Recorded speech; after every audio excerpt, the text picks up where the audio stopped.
العالمين ولا عاقبة للمتقين ولا عدوان إلا على الظالمين وصلى الله على نبينا محمد وعلى آله وصحبه أجمعين أما بعد. Tänään inshallah tulemme puhumaan shaytaanista. Shaytaan on uskovaisen suurin vihollinen, josta ikinä tulee hänen ystäväksi. Hän näkee meidät, me emme näe häntä. Allah subhanahu wa ta'ala monessa jakeessa puhui hänestä.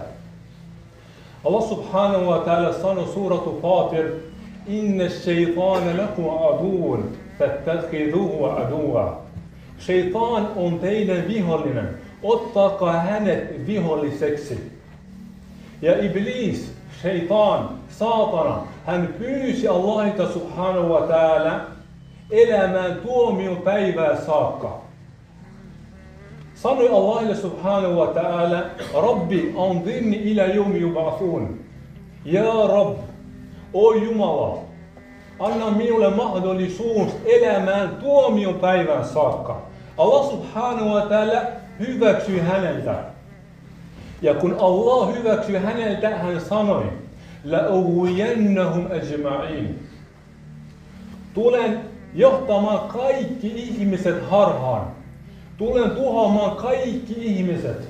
Tulen tekemään niin, että he joutuvat helvettiin. Tulen johtamaan heidät helvettiin. Shaytaan on meidän suurin vihollinen. Hän näkee meidät, me emme näe häntä.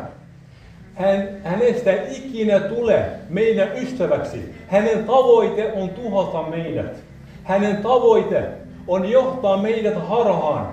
Hänen tavoite on johtaa meidät helvettiin. Hän ei jätä meitä rauhaan. Ja hänellä on paljon kokemusta. Adam alaihi salatu wassalam, hänen ajalta hän on tuhoamassa ihmisiä. Hänen ajalta hän on johtamassa ihmisiä harhaan. Hänen ajalta hän on johtamassa ihmisiä helvettiin. Jos tänään jollakin on 20 vuotta työkokemusta, 30 vuotta työkokemusta, 40 vuotta työkokemusta, hän olisi ammattilainen hänen työssä. Shaytaanilla ei ole 20 vuotta kokemusta, ei ole 100 vuotta kokemusta, ei ole 1000 vuotta kokemusta, vaan Allah tietää paljon hänellä on kokemusta. Adam alaihi salatu wassalam, hänen ajalta hän on tuhoamassa ihmisiä. Hänen ajalta hän on johtamassa ihmisiä harhaan. Ja mitkä ovat ne keinot, ne tavat, millä Iblis, millä shaytaan johtaa ihmiset harhaan? Millä shaytaan tuhoaa ihmiset? Millä shaytaan johtaa ihmiset helvettiin? Hänen tavoista on, että hän tekee kauniiksi shirkin, tekee kauniiksi kufrin, tekee synnit kauniiksi, tekee haramin kauniiksi. Että ihmiset näkevät shirkin kauniina, näkevät kufrin kauniina, näkevät synnit kauniina. Ja hän vaihtaa shirkin nimen, hän vaihtaa kufrin nimen, hän vaihtaa syntien nimet, hän vaihtaa alkoholin nimen, hän vaihtaa koron nimen, hän vaihtaa syntien nimiä, jotta ihmiset rakastavat shirkiä, jotta ihmiset rakastavat kufria, jotta ihmiset rakastavat syntejä, jotta ihmiset tekevät kufria, tekevät shirkiä, tekevät syntejä. Mitä hän tekee Adamille alaihi salatu wassalam? Allah subhanahu wa ta'ala kielsi Adami alaihi salatu wassalam syömään puusta. Oli haram hänelle. Iblis meni hänen luo. Qala ya Adam, hal adulluka ala shajaratil khuldi wa mulkin la yabla. Meni hänen luo ja teki tämän synnin hänelle kauniiksi. Ja sai Adamin alaihi salatu wassalam syömään tästä puusta. Poisti hänet paratiisista.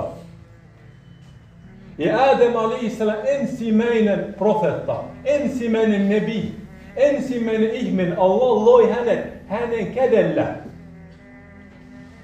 Ja me olemme paljon heikompia kuin Adam alaihissalatu wassalam. Jokainen meistä pitää olla varovainen sheitanista, koska hän on meidän suuri vihollinen. Hän ei halua meille hyvää. Hän haluaa tuhota meidät. Hän haluaa johdattaa meidät helvettiin.